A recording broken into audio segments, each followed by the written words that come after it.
No programa de hoje, Josiane Pires e Luiz Matheus Pacheco trazem matérias gravadas diretamente de suas casas. Enquanto Josiane fala sobre a relação entre o isolamento social e a educação, Luiz Matheus alerta sobre a exposição excessiva das crianças às telas. Já a psicóloga Bruna Chábarum traz uma psicodica muito especial, referente a uma data importante. E Neymar Gil continua com o seu cordel de emoções, falando sobre a alegria. Gabriela Marques questiona: você tem vergonha dos seus problemas? E, para encerrar, uma matéria muito especial dos apoiadores da Exatos Contabilidade, trazendo mais informações sobre o imposto de renda. Confira! Oi pessoal, como vai? Tudo bem? Vim conversar um pouquinho com vocês hoje sobre educação. Isso mesmo, nesse tempo de pandemia, nesse tempo de isolamento social, o assunto da educação brasileira, ela tá muito fluente entre todos, Todo mundo conversa um pouquinho sobre educação. Porque não adianta, em 90 e poucos % dos lares brasileiros, ou tem alguém que está estudando, ou tem alguém que dá aula, ou seja, ou tenho algum tipo de aluno, seja de séries iniciais, ensino médio, faculdade, ou temos professores, pessoas que trabalham com a educação.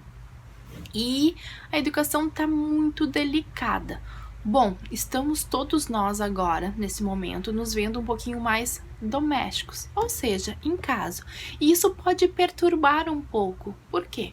Porque culturalmente nós somos construídos e nós construímos uma personalidade para fazer uma divisão de papéis, Ser um no âmbito profissional, ser um no âmbito pessoal, ser um nas relações socioculturais, A gente costuma dividir um pouquinho esses papéis na personalidade. E agora, todos esses papéis de personalidade estão no mesmo ambiente, pois estamos estudando, trabalhando e convivendo com a nossa família, tudo no mesmo ambiente que é a nossa casa, que é o nosso lar.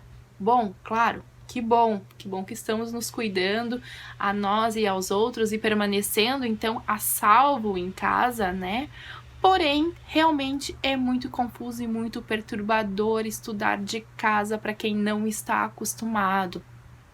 Algumas coisas importantes que a gente tem que lembrar é que aceitar que as aulas não são iguais, não são iguais às aulas presenciais e talvez daqui para frente também nem continuem iguais, Por quê? Porque se a gente pegar um pouquinho assim da educação, principalmente de séries iniciais até o ensino médio, da rede municipal, da rede pública de estado, assim, até então ainda era muito controlado e por vezes até mesmo proibido o uso de tecnologias. Por exemplo, o uso de celular, o acesso à internet nas escolas. Daqui para frente, daqui a algum tempo, quando passar então esse pico maior de isolamento, será que a gente vai conseguir controlar os nossos jovens com esse uso de celular? Por quê? Porque agora eles estão se vendo tendo que estudar através da tela de um computador, através da tela do celular. A tecnologia agora, podemos dizer que está jogando ao nosso favor. Não vai ter como romper isso depois, Não vai ter como a gente retroceder. Então, a educação vai ter que ser um pouquinho repensada quanto ao acesso à internet, quanto ao uso da tecnologia. Vamos precisar aceitar que precisamos da tecnologia. A criança, o jovem, até mesmo o adulto, assim, quando vai para a escola, ele vai para um ambiente dele, muito dele, E agora ele não tem esse ambiente, ele tá dentro de casa. E lá, tu não vê, assim, se ele não fez o tema por acaso, ou se ele tá com dificuldade de fazer uma tarefa, o pai e a mãe não estão lá na porta da sala de aula dizendo: ô fulaninho, tu já terminou? Tu já fez? Não, Mas em casa tem o pai e a mãe. Então também a importância desses pais, como eu disse anteriormente, lembrarem que não são os professores e aliviarem um pouquinho nessa cobrança. Deixa o jovem, a criança ali ter a autonomia para fazer as suas tarefas? Eles já sabem. Eles sabem o dia que eles têm que entregar, eles sabem mais ou menos como eles têm que fazer, eles sabem que eles podem contar com o professor que de algum jeito vai se tornar disponível do outro lado da tela. Então deixar que eles criem uma autonomia de estudo até mesmo no EAD, já que os pais não estão sempre dentro da escola. E isso é outra coisa interessante que a gente pode começar a pensar daqui para frente, não é mesmo? Se os pais antes tinham um certo distanciamento das escolas, que às vezes assim, alguns, vamos falar bem a verdade, deixavam o seu filho lá e buscavam só no final do dia, né? Coisa assim de 7 da manhã às 6 da tarde, quem sabe agora, né, vendo quanto o seu filho estuda, quanto o seu filho produz, o quanto o seu filho é inteligente e engajado, os pais não fiquem mais perto da escola. Até mesmo por outro fator. A educação agora, ela tá então confusa, né? Como é que passar o conteúdo para o aluno, como é que passar atividades para os alunos. De novo, vai da educação infantil até graduação, pós-graduação, mestrado, enfim. Vamos lembrar que a educação também está aprendendo e nesse aprendizado é fundamental conversar, dialogar. Os professores ouvirem os seus alunos, alunos ouvirem os seus professores, professores ouvirem pais, pais ouvirem seus filhos e os professores, enfim, toda uma equipe que dialoga para que fique melhor e mais confortável. Agora, no momento de isolamento e também daqui para frente, não é mesmo? Se a escola antes era um lugar que visava muita igualdade, quem sabe agora a gente não possa olhar também para equidade. É preciso lembrar também nesse tempo de isolamento que há jovens, principalmente crianças, que não têm acesso ainda à internet, a meios eletrônicos, aparelhos eletrônicos, né? Então, que olhar a escola vai ter para esse aluno, né?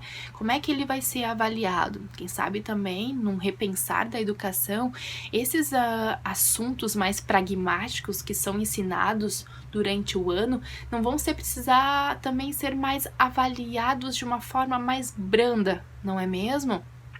Vamos pensar que nós, quanto à humanidade, nós crescemos muito em tecnologia nos últimos anos, crescemos muito quanto ciência e crescemos pouco quanto seres humanos. Então, esse momento de isolamento, como já foi falado por alguns colegas meus, ele tá oportunizando que a gente pare e pense na gente quanto seres humanos, né?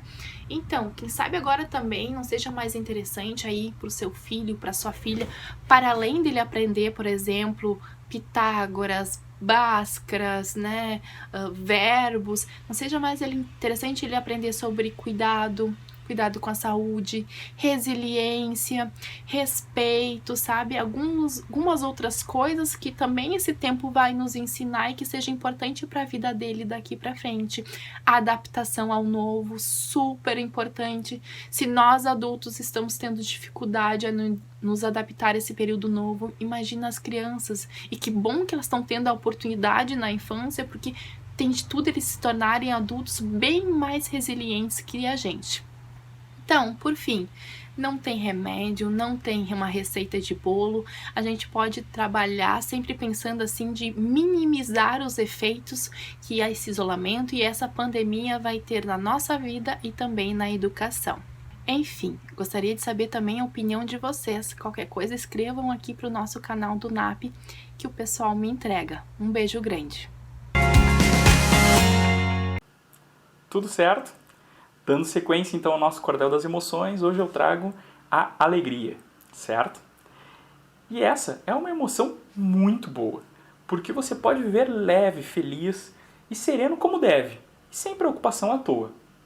A vida fica tranquila, cada dia único se torna, porque o caldo não entorna e borbulha sentimentos loucos, embriagados de amor como tequila.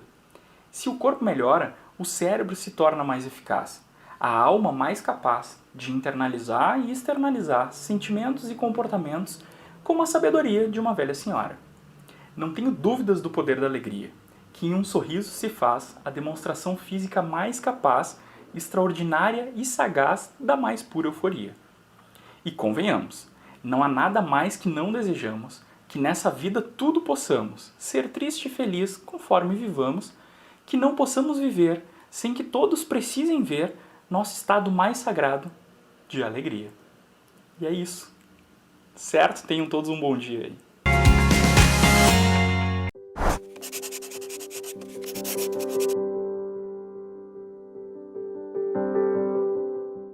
Oi, eu sou a psicóloga Bruna Chábaro e a minha psicodica de hoje ela é em alusão ao dia 18 de maio, que é o Dia Nacional da Luta Antimanicomial, e eu convido vocês então a assistirem o filme Nice, O Coração da Loucura. Então o filme ele conta a história de uma psiquiatra brasileira, né, Anice da Silveira, que inovou o tratamento que era oferecido nos manicômios para as pessoas com transtornos mentais. Ela aplicou maneiras alternativas de cuidado através da arte, no afeto, ao invés de métodos violentos que eram utilizados na época, como as agressões físicas, eletrochoques e até mesmo a lobotomia. Então ela ficou responsável pelo setor da terapia ocupacional, que era pouquíssimo utilizado, né? Ela defendia a teoria do Jung, onde os esquizofrênicos eles faziam uso da linguagem simbólica, através da arte, para poder se expressar. A luta iniciou ali na época que ela estava na faculdade, na década de 40, e ela ganhou forma em 1987, que é o ano em que nasceu, então, o movimento da luta antimanicomial, onde o objetivo desse movimento foi a deshospitalização de pacientes com problemas mentais. Então, vale a pena conferir, né, e conhecer a história dessa mulher que mudou a história da psiquiatria no Brasil.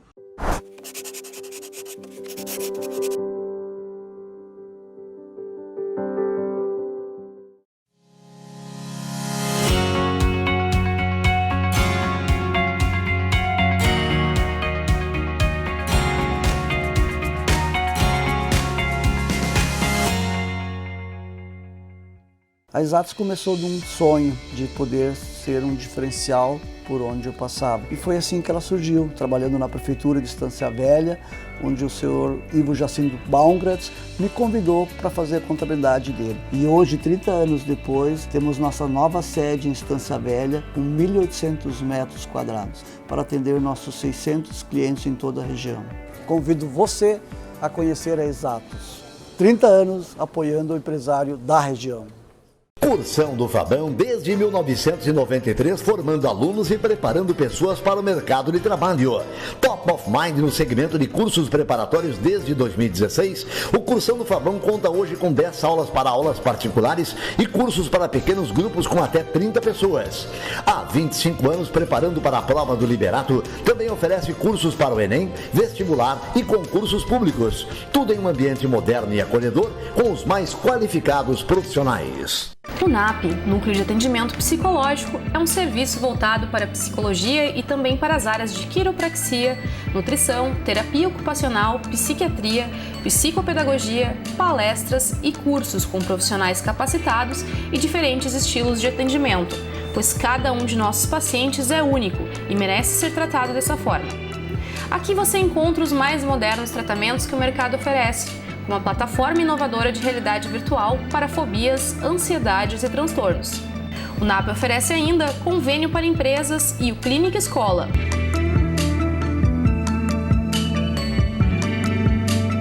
Agende uma visita, conheça os nossos serviços e encontre o apoio que você precisa.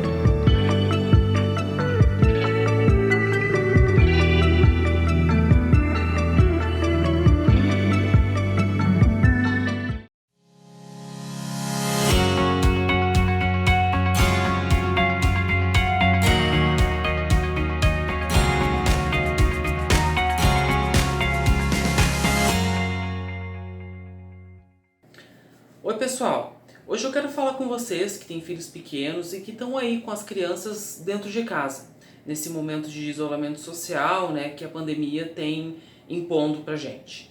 Bom, como anda a sua rotina aí? Que tipo de atividades você tem oferecido para o seu filho ou para essa criança conhecida, né, que fica aí na sua companhia? Eu chamo atenção para isso porque no ano passado, mais especificamente no final, ali em novembro, saiu uma publicação numa revista americana que chama JAMA Pediatrics, que fala sobre o uso de telas para crianças pequenas. E essa revista associou aí o maior uso de telas a uma redução da matéria branca do cérebro. O que isso significa?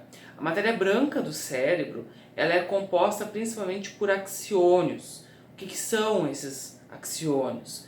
São as conexões, os rabinhos, digamos assim, dos neurônios que fazem esse trabalho justamente de conectar diferentes partes do cérebro. Ou seja, o que essa pesquisa tem apontado é algo que pode ser lido como uma redução de conexões em crianças que utilizam telas em grande quantidade. Em outras palavras, a gente pode estar falando aqui de dano cerebral, uma vez que dano cerebral é algo que pode ocorrer ou por algo que danifica propriamente o cérebro, ou por algo que não permite o desenvolvimento desse cérebro. Então eu quero chamar bastante atenção para vocês, para que a gente possa estar pensando aí em outras estratégias. Quem sabe estratégias que possam aproximar mais aí a família, que possam desenvolver outros tipos de estímulo, que não unicamente esse, né, do excesso de luz, de cores, de som. Quer dizer, que outras formas de estímulo, ou quem sabe de afeto, você pode oferecer aí para o seu filho? Já pensou em como pode ser divertido passar esse tempo junto? Talvez retomar algum jogo aí da sua infância, né? Enfim, que faz tempo que você não joga, que possa ensinar para o seu filho. É claro que a gente pode pensar que talvez isso não precise se estender para 24 horas, né? Quer dizer, todo pai, toda mãe também precisa de uma folguinha, mas que bom que possa lançar mão, talvez, de outros recursos para essa folguinha, pensando aí no desenvolvimento, na saúde mental e também emocional do seu filho, tá bom? Então fica a dica aí para vocês. Tenho vergonha dos meus problemas. E agora, como vou à psicóloga? Gente, hoje gostaria de conversar sobre um assunto que pode parecer banal, mas na verdade acontece muito frequentemente. Muitas pessoas têm vergonha de buscar a ajuda de um profissional da psicologia por pensar que seus problemas são banais ou o que o profissional vai pensar do que ela tem a dizer. E eu gostaria de comentar com vocês que nós estamos realmente preparados para ouvir tudo aquilo que o paciente tem a dizer, independente do nível de sofrimento, independente do assunto que se trata, mas para o profissional da psicologia sempre o mais importante vai ser o que o paciente tem para nos dizer, né? Então, não existe certo ou errado, em nenhum momento você vai ser julgado, você não precisa ter vergonha do que você vai nos falar, porque nós estudamos para isso, nós nos preparamos para isso e sempre o importante vai ser poder ajudar o paciente a se sentir melhor, a reduzir o seu sofrimento, a entender qual é o motivo dessa queixa, desse conflito. Às vezes, as pessoas não querem falar alguma coisa ou ficam com receio de falar por medo do que a psicóloga vai pensar sobre aquele assunto. E esse é um dos motivos que nós, psicólogos, procuramos preservar um pouco as nossas questões pessoais. Nós mantemos, geralmente, mantemos o nosso perfil pessoal do Instagram, por exemplo, fechado. Por quê? Para as nossas vivências, as nossas experiências pessoais não influenciarem o nosso paciente. Como assim? Assim. Por exemplo, eu costumo andar a cavalo. Você já pensou se você olha lá no meu Instagram pessoal uma foto minha andando a cavalo e você, meu paciente, não gosta de animais? E aí você fica com receio de como você vai me falar desse medo de animal ou desse não gostar de animais se eu ando a cavalo. Você pode ficar com medo do que eu vou pensar sobre isso. Nesse sentido, é importante lembrar que o paciente ele não está e ele nem deve se preocupar com o que o psicólogo vai pensar sobre isso, né? Porque nós vamos pensar teoricamente, nós vamos pensar com um olhar muito profissional, né? Então, isso fica independente. As minhas questões pessoais, as minhas crenças, o que eu penso sobre diversos conceitos, enfim, da vida cotidiana, isso fica de lado. O importante é sempre eu trabalhar a partir da perspectiva do paciente. Então, por isso é importante eu preservar as minhas questões pessoais, né? Para isso não atrapalhar a nossa relação terapêutica. Porque sim, o profissional da psicologia ele está preparado para lidar com pacientes que pensam diferentes dele. E não tem problema, a gente não pode impor a nossa verdade para o paciente, né? A gente tem que ajudar o paciente a trabalhar a sua verdade. Então, gostaria de deixar esta reflexão. De que forma você vê os seus problemas? Você tem vergonha de falar sobre eles? Você consegue dividir com uma amiga o que você está sentindo? Você consegue falar para o seu marido, para a sua esposa o que você está sentindo?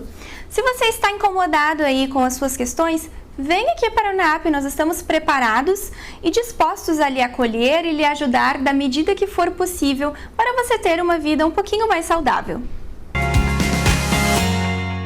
Olá pessoal, tudo bem? Sou o Gabriel da Exatos Contabilidade e hoje eu estou aqui para conversar com você sobre o imposto de renda.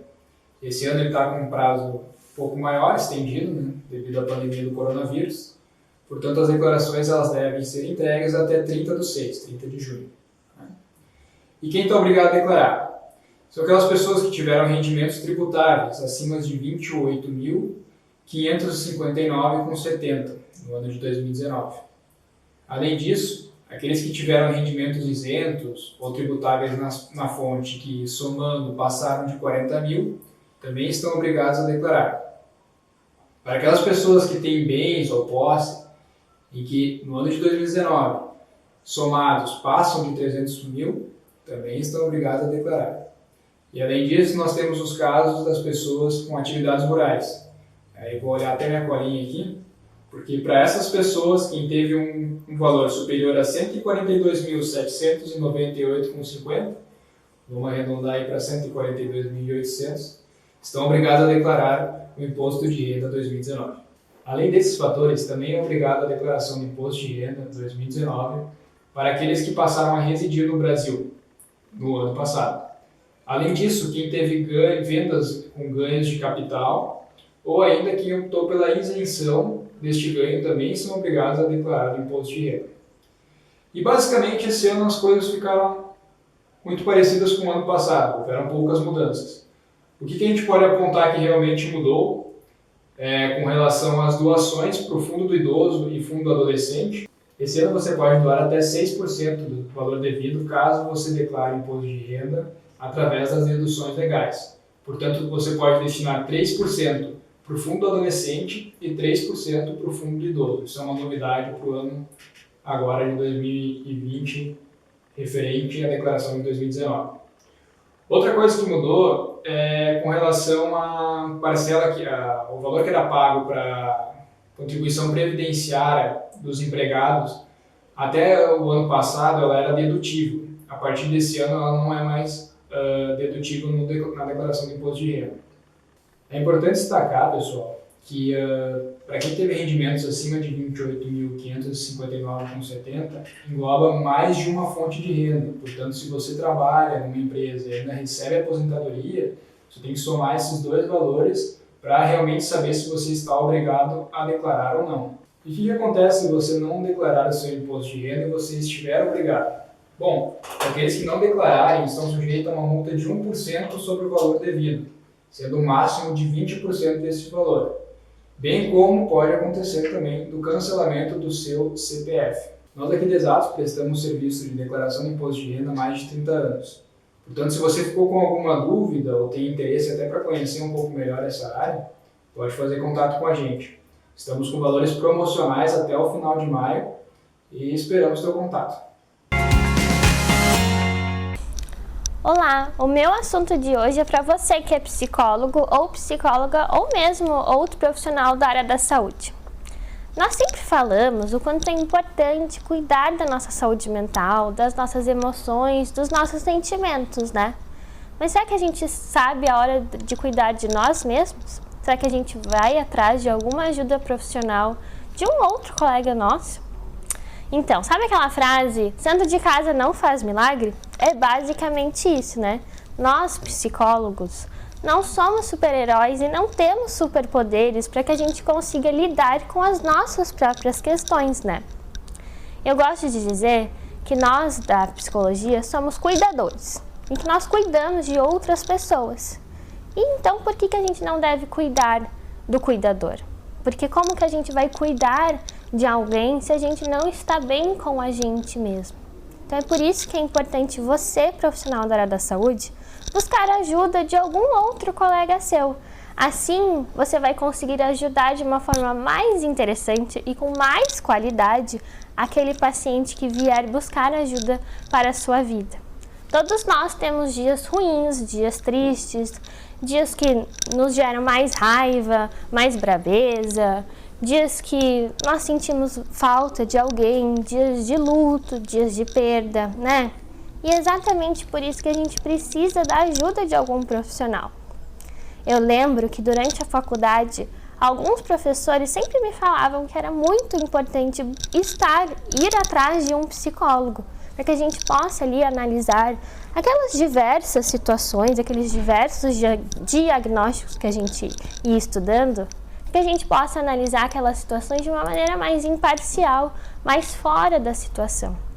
E mesmo você que já saiu da faculdade, que você já tem aí algum tempo na sua carreira profissional, é tão importante quanto ser estudante, continuar com um psicólogo, pois é assim que você vai cuidar de você e cuidar dos seus pacientes. Então, será que você está cuidando da sua vida?